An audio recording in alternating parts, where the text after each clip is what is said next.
ధర్మం ప్రకారం ఓంకారం అనేది అత్యంత పవిత్రమైన మంత్రాలన్నిటికీ మూలమైన ప్రణవనాథం. ఇదొక అక్షరంగా కనిపించినప్పటికీ వాస్తవానికి విశ్వమంతా ఆవరించి ఉన్న, విశ్వానికి మూలంగా ఉన్న సృష్టి, స్థితి, లయలకు ప్రతీక.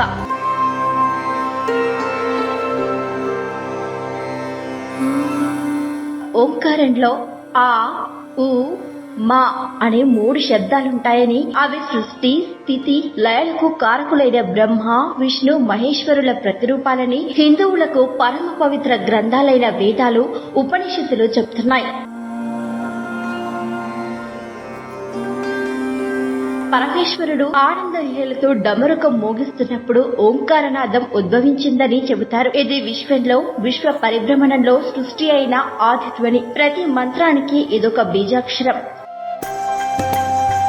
సాధారణంగా గణపతిని ఓంకార దైవంగా భావిస్తారు. ఓంకారాన్ని ప్రణవనాదంగా అభివర్ణించడం జరిగింది. ప్రణవతి, ఇతి ప్రణవం అంటే నిరంతరం తనలో తాను ప్రతిధ్వనించేదని అర్థం. భగవంతుడి నామాల్లోకెల్లా అత్యంత పవిత్రమైనదిగా ఇది గుర్తింపు పొందింది. ఉపనిషత్తుల ప్రకారం ఓంకారం సర్వవ్యాపి అయిన పరబ్రహ్మ స్వరూపం. దీన్ని నిరంతరం జరిపించడం ద్వారా, మననం చేయడం ద్వారా పరబ్రహ్మ స్వరూపాన్ని దర్శించుకోవచ్చని, ఇది మోక్షానికి మార్గాన్ని సుగమం చేస్తోందని, మానసిక ప్రశాంతతనిస్తోందని మహర్షులు అనుభవపూర్వకంగా. ప్రారంభంలో సృష్టి మహా నిశ్శబ్దంలో ఉండేదని, ఆ నిశ్శబ్దం నుంచే ఓంకార శబ్దం వెలువడిందని చెబుతారు.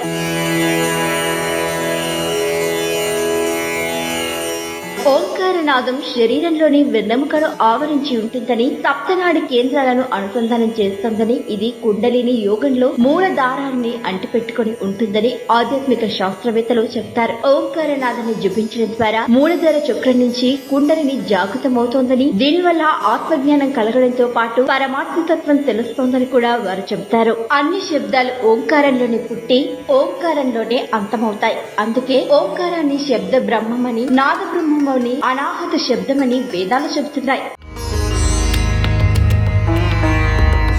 ఓంకారమే ప్రణవ మంత్రం, మూల మంత్రం. బీజ మంత్రాలన్నిటికీ మూలం ఓంకారమే. ఓంకారాన్ని మహాబీజ మంత్రం అని కూడా అంటారు. ఓంకారం సగుణ, నిర్గుణ బ్రహ్మాలను నిర్దేశిస్తుందని సామవేదం చెబుతోంది. ముముక్షువులు అంటే మోక్షాన్ని అభిలాషించే వారు తప్పకుండా పరబ్రహ్మ స్వరూపమైన ఓంకారాన్ని ధ్యానించాలని వేదాలు చెబుతున్నాయి. ఓంకార మోక్ష మంత్రమని, దీని ద్వారా మనిషి సంసార సాగరాన్ని దాటగలడని, జీవన్మరణ చక్రం నుంచి బయటపడగలడని, ఇది జీవాత్మ పరమాత్మలను అనుసంధానం చేస్తుందని ఉపనిషత్తులు చెబుతున్నాయి. మనిషిలోని అజ్ఞానాన్ని ఓంకారం దహించి వేస్తుందని, సత్య సాక్షాత్కారాన్ని పొందడానికి ఇది తోడ్పడుతోందని కూడా ఉపనిషత్తులు చెబుతున్నాయి.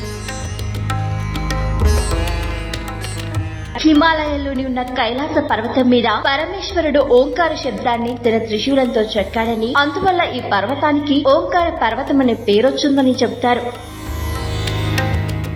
ఇక ఏ ఇంట్లో అయితే ఏదో ఒక మూల ఓంకారం రాసి ఉంటుందో ఆ ఇంట్లో అకాల మృత్యుభయాలు, అనారోగ్యాలు, దారిద్ర్యాలు ఉండవని, ఇది ప్రతి దోషాన్ని పోగొడుతోందని, నరఘోషలు, అశుభ శకునాలు ఉండవని వాస్తు నిపుణులు చెబుతున్నారు.